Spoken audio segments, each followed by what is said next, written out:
پھر وہ اس پر کیسے اپنی فرسٹریشن نکال سکتا تھا؟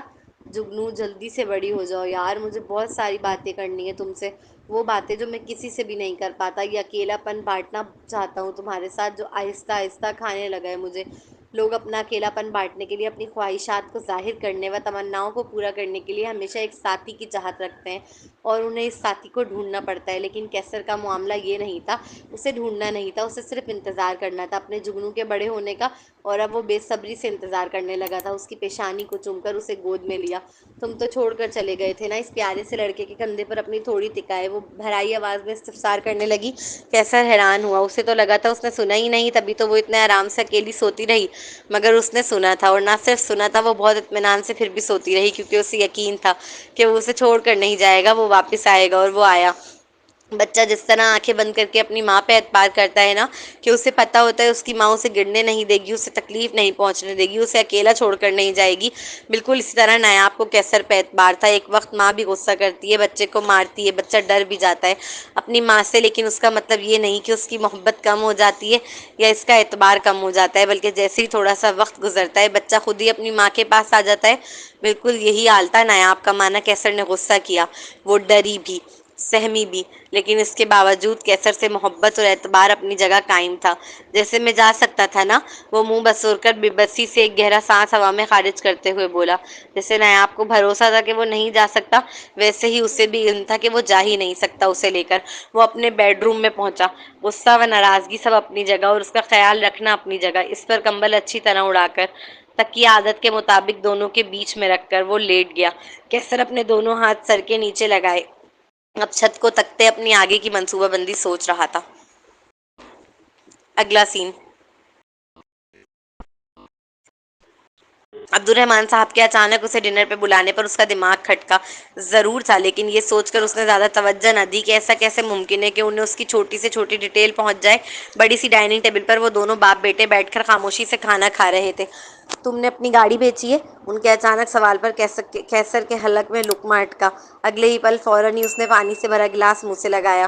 تو وہ ٹھیک تھا، انہیں خبر پہنچ گئی تھی، اسے پیسوں کی اشد ضرورت تھی، اسے لگا اگر وہ اپنے والد کے سامنے لچک دکھائے گا تو یقیناً وہ اس سے پیسے چھین لیں گے، یہی وجہ تھی کہ وہ اپنے پیسے بچانے کے لیے اس نے اکڑ کا استعمال کیا۔ آپ مجھ پر نظر رکھوا رہے ہیں؟ کیسر کا برہمی سے کیا گیا سوال عبد الرحمن صاحب کی آنکھیں ٹوئسٹ کر گیا تھا۔ ایک تو چوری، اوپر سے سینہ زوری۔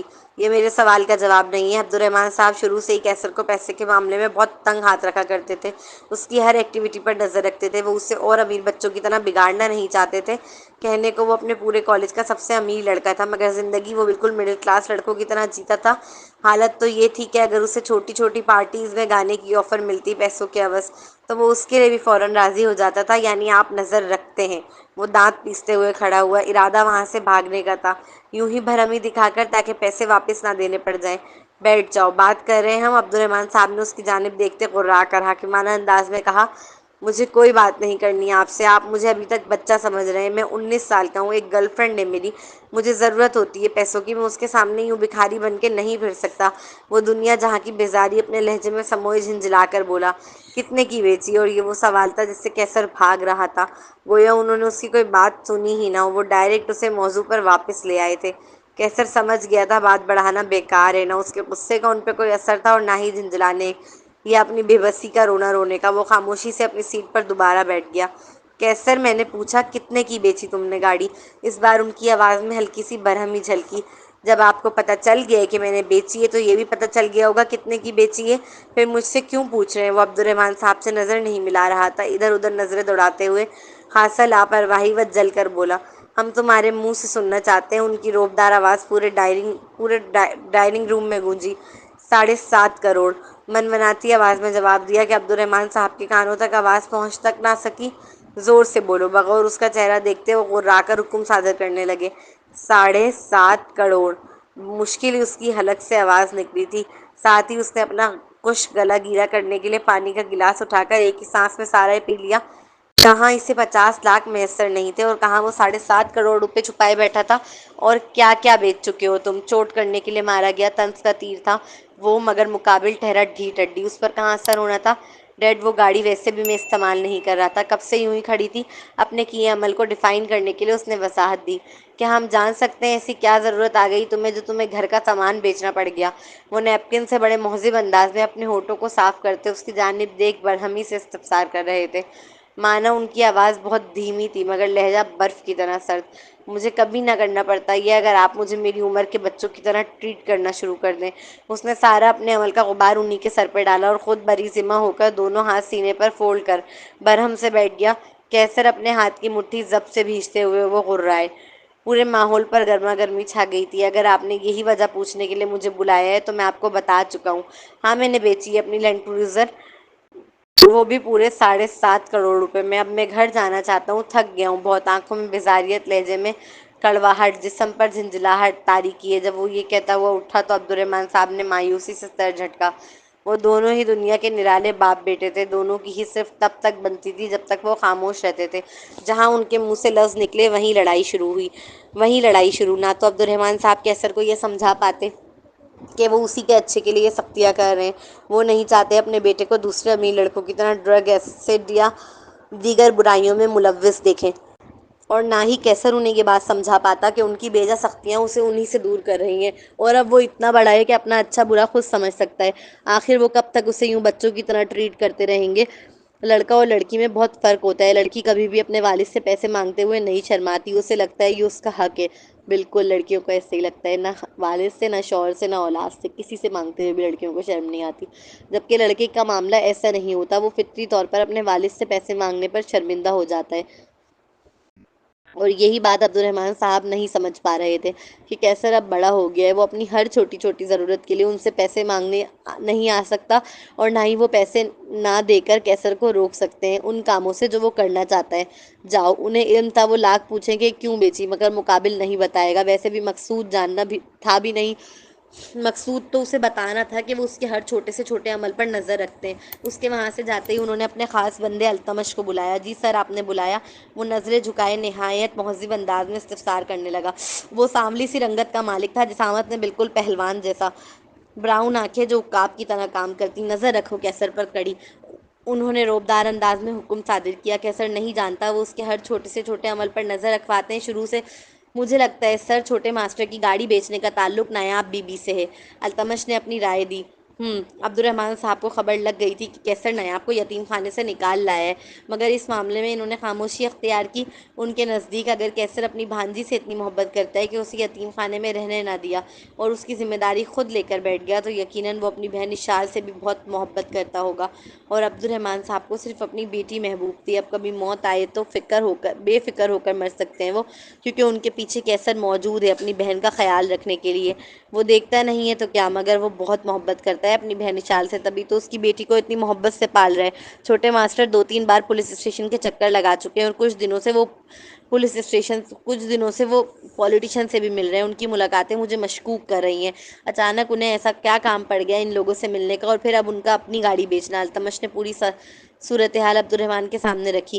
ایلبم کے لیے نہیں ہو سکتا یہ سب، ضرور وجہ کچھ اور ہے، ورنہ چھوٹے ماسٹر کو اتنے پیسوں کی کیا ضرورت آن پڑی؟ التمش خاصا گمبھیر لہجے میں گویا ہوا تھا۔ تبھی تو کہہ رہا ہوں نظر کڑی رکھو اس پر، مجھے یہ لڑکا ہاتھوں سے نکلتا ہوا نظر آ رہا ہے۔ عبدالرحمن صاحب اپنی چیئر سے کھڑے ہو کر التمش کو دیکھتے دانت پیستے ہوئے گویا ہوئے۔ وہ بہت دور اندیش آدمی تھے، کہیں نہ کہیں انہیں اندازہ ہو گیا تھا کہ کیسر کوئی نہ کوئی کارنامہ انجام دیتا پھر رہا ہے۔ اگلا سین، تجھے میرے چاچا سے ملنے کی اتنی جلدی کیوں ہو گئی؟ اچانک حمزہ اسے دیکھ ایک آئیبرو اچکا کر کسی تفتیشی افسران کی طرح استفسار کرنے لگا۔ میرے باپ کو خبر ہو گئی ہے میری گاڑی بیچنے کی، مجھے یقین ہے کل سے مجھ پر سخت نظر رکھی جائے گی، اس لیے تجھے بلایا۔ میں آج ہی بات کرنا چاہتا ہوں۔ کیسر کی سیاہ آنکھوں سے آگ کے شعلے نکل رہے تھے۔ وہ کسی صورت اب پیچھے ہٹنے والا نہیں تھا، اتنا آگے آنے کے بعد تو بالکل بھی نہیں۔ کیسر نے اپنے والد کے گھر سے نکلتے ہی فوراً حمزہ کو کال کر کے بلا لیا تھا۔ اب ان کی گاڑی انڈر گراؤنڈ کلب کی جانب بڑھ رہی تھی۔ کیسر نے شمیم خاتون کو کال کر کے کہہ دیا تھا کہ آج رات شاید وہ گھر نہ آ سکے، اس لیے وہ نیاب کو اکیلا چھوڑ کر مت جائیں، اس کے ساتھ ہی رکیں۔ جب نیاب اس کی زندگی میں شروع میں آئی تب وہ اسے اکیلا گھر میں چھوڑ دیا کرتا تھا۔ شمیم خاتون بھی چلی جاتی تھی کام کرنے کے بعد، اور وہ ان سے کبھی نہیں کہتا تھا کہ جب تک میں نہ آؤں آپ نیاب کے ساتھ رہیں۔ اس کے لیے یہ بات اہمیت کی حامل ہی نہیں تھی کہ وہ بچی اکیلی رہ رہی ہے، لیکن اب معاملات الگ تھے۔ اب وہ بہت فکر مند تھا کہ نایاب اکیلی ہوگی اور ڈر جائے گی۔ ان کی گاڑی ایک خوبصورت سے کیفے کے آگے آ کر رکی۔ یہاں کیسر کیفے کو دیکھ الجہاں برو چل آجا، تجھے ایک نئی دنیا سے ملواؤں، حمزہ مسکراتے ہوئے کہہ کر گاڑی سے اترا۔ حمزہ آگے آگے چل رہا تھا اور کیسر پورے اعتماد اور بھرم کے ساتھ اس کے پیچھے پیچھے۔ کمرے میں اندر داخل ہونے کے بعد وہ اندر کی جانب بڑھ رہے تھے۔ انہوں نے سب سے آخر والا کمرے کا دروازہ کھولا اور اندر داخل ہوئے۔ اس ہال کمرے میں کافی چیئرز لگی ہوئی تھی مگر کوئی بیٹھا ہوا نظر نہیں آ رہا تھا۔ حمزہ اندر کی جانب چلتا جا رہا تھا۔ اس نے بالکل کارنر میں پہنچنے کے بعد ایک اور دروازہ کھولا، وہاں پر لفٹ لگی تھی۔ وہ دونوں لفٹ میں داخل ہوئے۔ لفٹ انڈر گراؤنڈ جا رہی تھی۔ لفٹ کھلی تو باہر مکمل اندھیرا چھایا ہوا تھا۔ چل، حمزہ کہہ کر آگے کی جانب بڑھا۔ کیسر بھی اس کے پیچھے چل دیا تھا۔ وہ بالکل کسی غار کی طرح سرنگ تھی۔ وہ دونوں اس میں خاموشی سے چلے جا رہے تھے۔ پھر اچانک ہی انہیں کان پھاڑ میوزک کی آوازیں سنائی دینے لگیں۔ کچھ دیر چلنے کے بعد جا کر اب کیسر کو ایک دروازہ نظر آیا تھا، ساتھ ہی کھڑے ہوئے باڈی گارڈز بھی۔ انہوں نے کیسر اور حمزہ دونوں سے ہی ان کے موبائلز لے لیے تھے، ساتھ ہی آئی ڈی کارڈ مانگا، جو حمزہ نے فوراً ہی اپنا شو کیا۔ اس کے بعد جب دروازہ کھلا تو ایک الگ ہی دنیا اس کے روبرو تھی۔ ایک الگ ہی جہاں آباد تھا وہ۔ وہاں سے آنے والی شراب اور پسینوں و سیکس کی بوندیں کیسر کی ناک کو جکڑا۔ وہ اتنی اسٹرانگ اسمیل تھی کہ کیسر کو لگا اسے الٹی آ جائے گی۔ وہ انڈر گراؤنڈ کلب تھا۔ وہاں رنگین روشنیوں میں بدمست ناچتے ہوئے لوگ اس کی توجہ اپنی جانب مبذول نہیں کر سکے تھے جتنی ان سائڈوں میں بیٹھے ہوئے لوگوں نے کی تھی۔ وہاں کھلے عام زنا ہو رہا تھا، کچھ مردوں سے کر رہے تھے تو کچھ عورتوں سے۔ P L couple, G L couple پھر اس کی نظروں کے سامنے تھے۔ لونڈے بازی تو اس نے پہلے بھی دیکھی ہوئی تھی، لیکن جی ایل کپل کو وہ پہلی بار دیکھ رہا تھا۔ اتنے قریب سے اسے شدت سے گھن آئی تھی اور مرد ذات پہ ترس بھی۔ بی ایل کپل اور جی ایل کپل جیسی خرافات یہ اب میڈیا پر لے آئے ہیں۔ یہ ہمارے بچوں کے ذہنوں میں ڈال رہے ہیں تاکہ جو کام یہ انڈر گراؤنڈ کلبز میں کرتے تھے وہ کام اب یہ کھلے عام کر سکیں اور انہیں کوئی برا کہنے والا نہ ہو۔ اور برا کہے گا بھی کون؟ آج کی بچیوں کو ہی کل کی مائیں بننا ہے، اور ان بچیوں کے ذہن میں بی ایل کپل اسٹوریز ڈالی جا رہی ہے۔ وہ بی ایل کپلز کو فینٹیسائز کر رہی ہیں۔ بی ایل کپل ناولز انہیں اب عام ناولوں سے زیادہ پسند آنے لگے ہیں، بلکہ وہ تو کہتی یہی ہیں کہ جو ایک بار بھی بی ایل ناولز پڑھ لے پھر ان عام ناولوں میں اسے مزہ نہیں آتا۔ بہت سے ایجنڈوں کے تحت ہمارے ملک میں وہ برائیاں لائی جا رہی ہیں جو قوم لوط کی ہلاکت کا سبب بنی، اور وہ بھی اتنی فینٹیسائز کر کے، اتنی گلیمرس کر کے کہ وہ ہمیں پسند آنے لگ جائیں۔ اور اسے پھیلانے کا طریقہ اتنا ماڈرنائز ہے کہ جو اس کے خلاف بات کرے اسے جاہل یا ان ایجوکیٹڈ پرسن یا دقیانوسی سوچ کے مالک کہہ کر سائیڈ میں کر رہے ہیں۔ اپنی بات کو صحیح ثابت کرنے کے لیے یہ لوگ ہمارے ہی پسند کیے ہوئے فیمیل ایکٹرس اور میل ایکٹرس کو ان ڈراموں میں شامل کر رہے ہیں جو اس چیز کی ترغیب دلائیں، اور دلیل کیا دیتے ہیں کہ ویسے بھی بچوں کو پتہ چلنا ہے کیونکہ کارٹونز میں آ رہا ہے۔ ہم کہاں تک بچائیں گے بچوں کو؟ آج نہیں تو کل انہیں پتہ چلنا ہی ہے۔ ایکسکیوز می، کیا بول رہے ہیں آپ؟ ہم کیوں اپنے بچوں کو یہ بات دکھانے لگے؟ ہم کیوں اپنے بچوں کو دانستہ طور پر آگ میں دھکیلنے لگے؟ ہم انہیں یہی بتائیں گے کہ یہ حرام ہے۔ ہم انہیں یہی بتائیں گے کہ اس کے سبب قوم لوط پہ عذاب آیا، جسے آپ فینٹیسائز کر رہے ہیں اور گلیمرس کے ساتھ اسے خوبصورت طریقے سے پیش کرنے کی کوشش کر رہے ہیں بچوں کے سامنے۔ تو ہم بتا دیں یہ کوئی نئی چیز نہیں ہے۔ کے پی کے میں یہ نہ جانے کب سے چلتا ہوا آ رہا ہے، جسے لونڈے بازی کہتے ہیں کھلے الفاظوں میں، جس کی بھیڑ ہزاروں بچے چڑھتے ہیں، معصوم بچے۔ اسے ختم کرنے کے لیے کتنے ہی قانون بنائے گئے مگر کیا کچھ بھی نہیں کر سکے، کیونکہ ایک بار ایک برائی جڑ پکڑ لے تو اسے نکالنا ناممکن سا ہو جاتا ہے۔ اور اب اسی برائی کو یہ لوگ پورے پاکستان میں پھیلانے پر تل گئے ہیں۔ ہمیں واقعی ڈرنا چاہیے اس وقت سے جب ہم اپنے ہی گھر میں 2 بیٹوں کو اکیلا چھوڑ کر جانے میں ڈریں، یا 2 بیٹیوں کو۔ تیز چلتا میوزک اس کے دماغ پہ جا کے الگ ہی لگ رہا تھا۔ یہ امیروں کی دنیا تھی جہاں سیاست دان، ایکٹریس اور ہر شعبے سے تعلق رکھنے والے امیر لوگ اور ان کے بچے وہاں موجود تھے۔ یہ وہ دنیا تھی جس سے عبدالرحمن صاحب نے ہمیشہ کیسر کو دور رکھا تھا۔ حمزہ ان نیم بھرانا ناچتی ہوئی عورتوں اور مردوں کے درمیان سے راستہ بناتا آگے کی جانب بڑھ رہا تھا، ساتھ کیسر بھی۔ کچھ کمروں کے آگے سے گزرتے ہوئے انہیں زور زور سے چیخوں کی آوازیں آ رہی تھیں۔ وہ ایک پرائیویٹ کمرے میں داخل ہوئے۔ اس کمرے میں لال بتیاں جل رہی تھیں، ہر چیز سرخ نظر آتی۔ سامنے صوفے پر ایک وائٹ پینٹ کوٹ میں ملبوس شخص بیٹھا ہوا تھا۔ وہ حمزہ کا چاچا تھا۔ کیسر نے دیکھ کر یہ اندازہ لگا لیا تھا۔ اس شخص کے پیچھے 3 باڈی گارڈز الگ ہی کھڑے نظر آ رہے تھے۔ بلیک پینٹ کوٹ میں ملبوس چاچا جان، کیسے ہیں آپ؟ حمزہ مسرت بھرے لہجے میں کہتا۔ ان کے آگے ان کے گلے ملا، جبکہ کیسر نے صرف ہاتھ ملانے پر اکتفا کیا۔ ہاتھ ملاتے وقت کیسر ہاتھ اوپر سے لے کر آیا ان سے ملانے کے لیے، نہ کہ نیچے یا برابر سے، جو مقابل کو یہ بتانے کے لیے کافی تھا کہ اس وقت وہ کسی عام لڑکے سے ہاتھ نہیں ملا رہے، وہ کیسر عبد الرحمن یوسف سے ہاتھ ملا رہے ہیں۔ اور یہ فرسٹ امپریشن ہی اس کا خاصا جاندار تھا، مانا وہ انڈر گراؤنڈ کلبز پہلی بار آیا تھا اپنی پوری زندگی میں، مگر اس نے اپنی باڈی لینگویج سے بھی اس بات کو ذرا بھی ظاہر نہ ہونے دیا۔ کیسر یہ میرے چاچا ہیں، فیضان جٹ۔ حمزہ ان دونوں کا تعارف کرانے لگا۔ سیکس کے کمرے میں اتنی بدبو تھی کہ کیسر کے لیے سانس لینا بھی محال ہو رہا تھا۔ سیکس کی کمرے میں اتنی بدبو تھی کہ کیسر کے لیے سانس لینا بھی محال ہو رہا تھا۔ کیسر رائٹ سائڈ پر رکھے صوفے پر بیٹھا اور حمزہ لیفٹ۔ حمزہ نارمل انداز میں بیٹھا تھا، جبکہ کیسر صوفے سے ٹیک لگا کر ایک پاؤں پر دوسرا پاؤں رکھے سیدھے ہاتھ کو صوفے کے اوپر حصے پر ٹکا کر نہایت شاہانہ انداز میں بیٹھا۔ وہ بالکل ایسے بیٹھا تھا جیسے کوئی بادشاہ اپنی سلطنت کے سامنے بیٹھتا ہے۔ اس کے پروقاریت بیٹھنے کے انداز سے ہی جھلک رہی تھی۔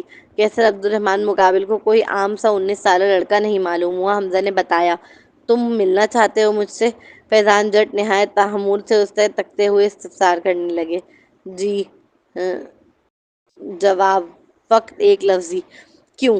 سامنے بیٹھا لڑکا کوئی لچک نہیں دکھا رہا تھا ان کے آگے، اور یہ بہت بڑی بات تھی ان کے لیے، ورنہ جس مقام پر وہ فائز تھے لوگ ان کے آگے جھک جاتے ہیں اپنی طاقت بڑھانے کے لیے۔ جہاں تک مجھے پتہ ہے تم عبد الرحمن یوسف کے بیٹے ہو، تمہارے پاس آلریڈی بہت طاقت ہے۔ فیضان جٹ فوراً ہی بول پڑا۔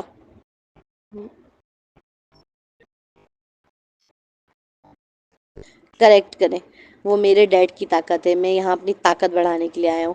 وہ ایک لفظ پر خاصا جماؤ دے کر گویا ہوا، اس کے لہجے میں اتھارٹی تھی، پاور۔ اس کم عمر نوجوان کی سیاہ آنکھوں میں اسپارک تھا، پاور کی چمک جو وہ دیکھ سکتے تھے۔ کوئی چیز فری نہیں ہوتی، یہاں ہر چیز کی قیمت ہوتی ہے۔ میں تمہاری کنیکشنز بڑھانے میں مدد کر سکتا ہوں، مگر مجھے بدلے میں کیا ملے گا؟ وہ ہلکا سا معنی خیزی سے مسکرا کر پیچھے ہو کر بیٹھتے ایک آئی برو اچکا کر پوچھ رہے تھے، کتنا چاہیے آپ کو؟ نہایت بے نیازی کے ساتھ استفسار کیا، جسے پتہ نہیں کتنا خزانہ لے کر بیٹھا ہو۔ جبکہ وہ اور حمزہ دونوں جانتے ہی تھے کہ صرف ان کے پاس 7.5 کروڑ روپے ہیں، اس سے زیادہ کی اگر انہوں نے مانگ کی تو وہ نہیں دے سکے گا، لیکن اس کا باوجود وہ اپنا جھوٹا برم قائم رکھے ہوئے تھا۔ وہ ہمیشہ سے اس سوسائٹی میں بہت امیر لڑکوں کے طور پر دیکھا گیا تھا، لیکن وہ جانتا تھا کہ اس کی پاکٹ منی میں